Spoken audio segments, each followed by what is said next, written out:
this plenary session about technology and environment and genomics and the complexity of these three major determinants, very much in keeping with the main theme of our conference, all-inclusive public health.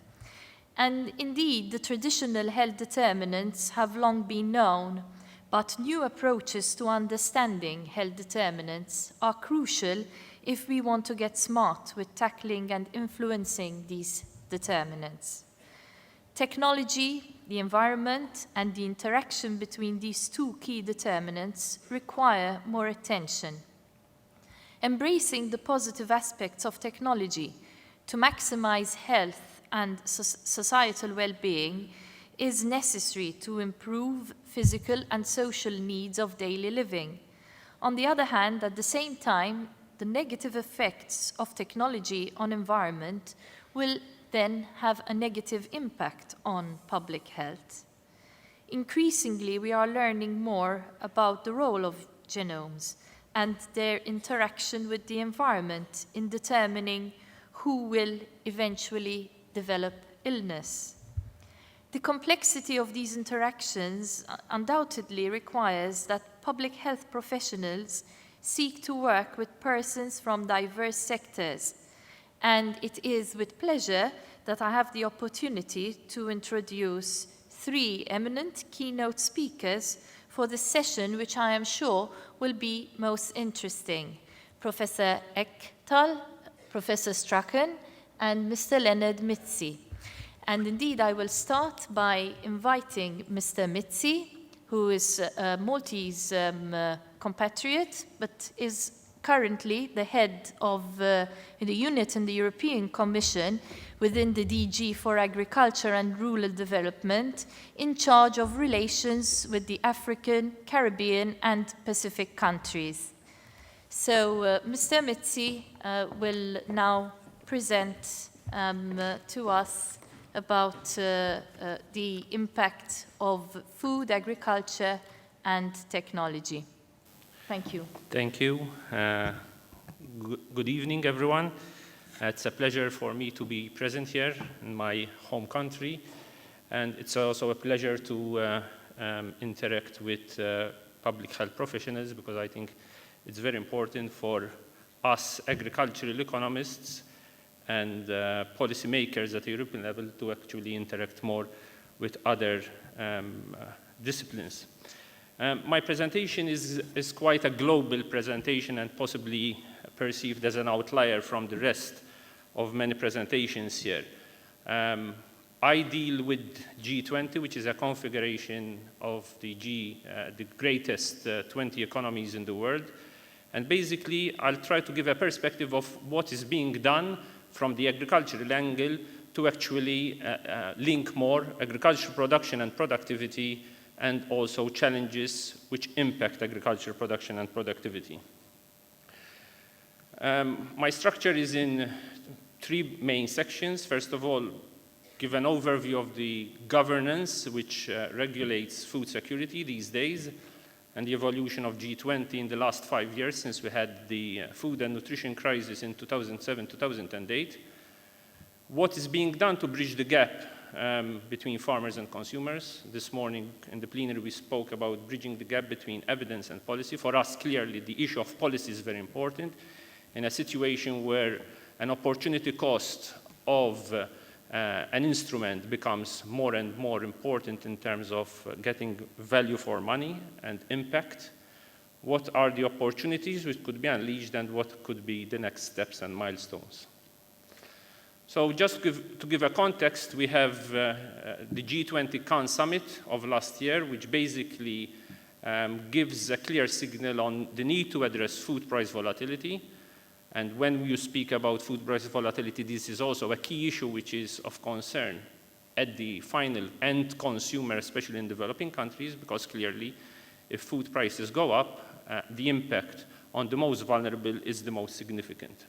And we have now an action plan on what is known as food price volatility and agriculture, which is now being steered on an annual basis, and the recent Mexican presidency primarily focused on the production and productivity part of the plan.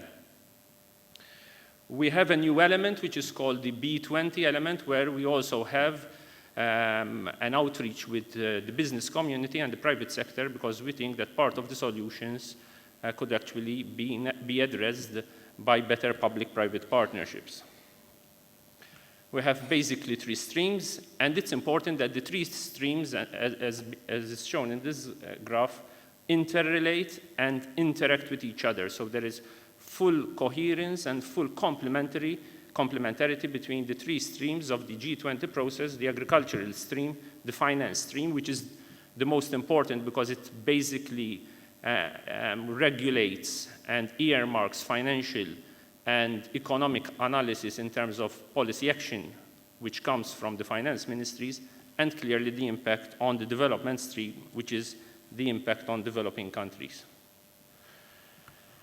When we are in a G20 context, clearly we have to take a global overview. So you see that in agriculture production and technology systems, we have a very horizontal and diverse range of challenges, spanning from biodiversity, habitat, economic viability. Is it viable to remain on farmland, for example?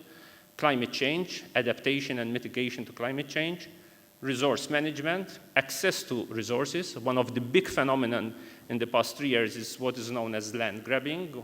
So this is the phenomenon of massive access and leasing of agricultural land in developing countries. Supply chains, whether they are short supply chains or long supply chains. And a recent phenomenon is the use of bioenergy and biomass and biofuels, basically.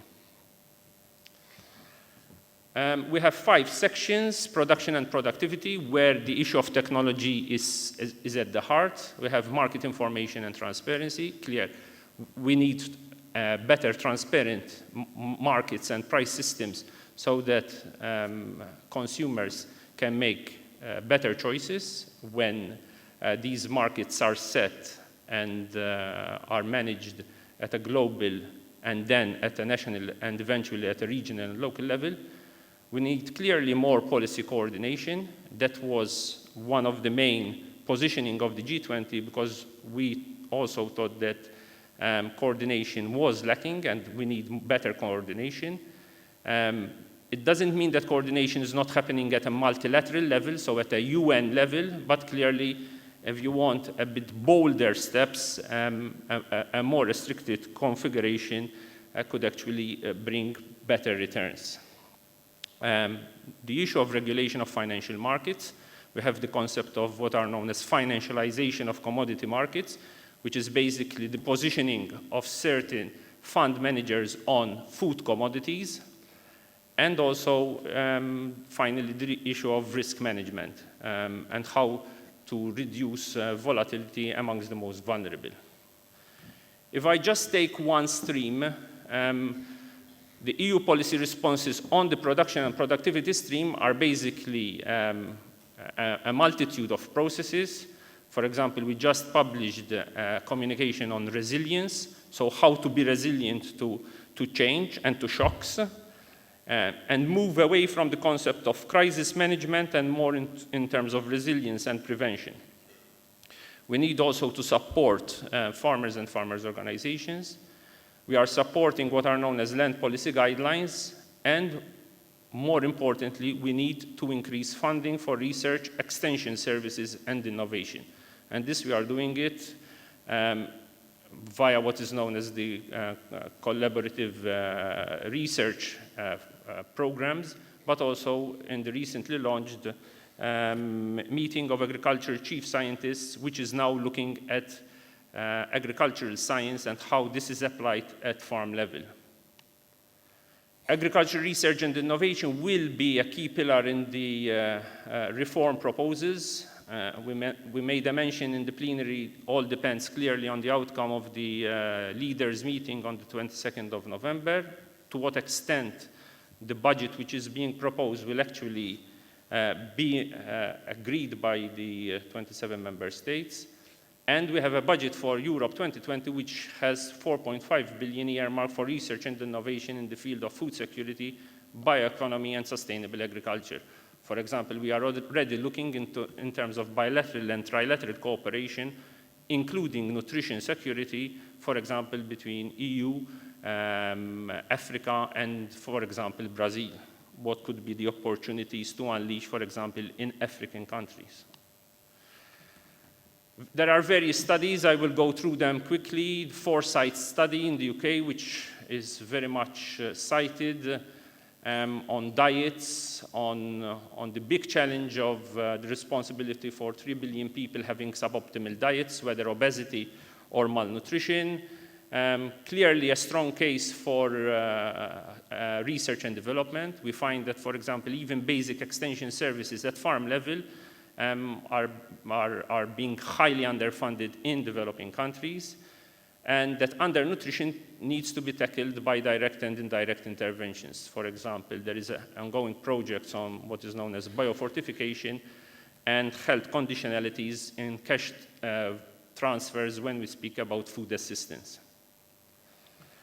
Project Dual Line, which is a CIRAD. This is the French research agency, which was published last year. And SOFI, this is the State of Food Insecurity report published by the Food and Agriculture Organization about a month ago, where once again the need for food and nutrition and investment in terms of nutrition-sensitive investment needs to be linked more to economic and agricultural growth. The concept of sustainable food systems is now becoming quite important. We just returned from the Rio Summit, so the World Summit in Rio de Janeiro in June, and we are now in the process of elaborating basically an action plan in terms of what could be the deliverables under one of the thematic areas, which is food and nutrition security and sustainable agriculture. The concept of corporate social responsibility is one, but clearly it's not the only one. Food waste is becoming very, very important in terms of addressing food waste, both in the developing countries and in developed countries. The issues are very different. We also find a divide in terms of corporate social responsibility between the multinationals and smaller and medium-sized enterprises.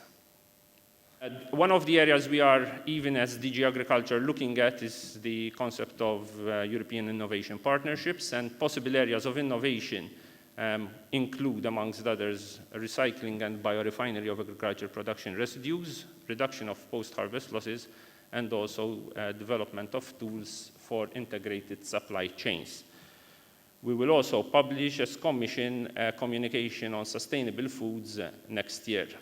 From a DG Agriculture point of view, we have various labeling schemes. So we have the EU Organic Scheme, we have the Quality Policy, where these are schemes also to showcase the diversity of farming and agriculture products, and this is something which we are also discussing with a number of developing countries. This is part of the process of moving up value chains. We now speak more in terms of value chains and helping from a technology point of view to enhance the value from farmer side to the consumer side. And once again, the issue of food waste, this is something which is under the pillar of sustainable consumption and production of the post-Rio process.